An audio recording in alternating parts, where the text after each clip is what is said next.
আসসালামু আলাইকুম। আজকে একটি ইরানের নোট নিয়ে আসছি। আসলে এই নোটটা আ আমার কাছে ছিল অনেক আগে থেকেই। বর্তমানে ইরানে যে যা চলতেছে যুদ্ধ বা অন্য সবকিছু এইসব দেখে হঠাৎ আমি কালকে আমার নোটের যে বক্স খুলছিলাম তখন এই নোটটা পেলাম। আ নোটটা অনেক অ্যা সুন্দর কালারফুল বা কাগজের নোট হিসাবে খুবই সুন্দর একটা নোট। এখানে আমাদের কাবা শরীফের ছবি দেয়া আছে। ২,০০০ রিয়ালের একটা নোট। আ এটা ইরানের যে ইসলামিক রিপাবলিক ইরান উপরে লেখা আছে central bank of Islamic republic of Iran.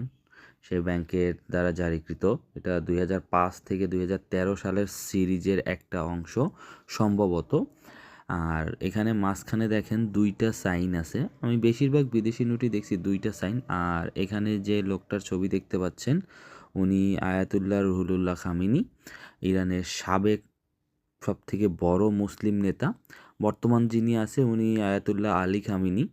Ayatollah এদের নামের উপাধি, সম্মান করে যে উপাধিটা দেওয়া হয়ে থাকে সেইটা। আর খামেনি সম্ভবত আমার জানা মতে এরা যে শহর থেকে আসছে এনারা, সেই শহর খামেনের নাম অনুসারে আসে।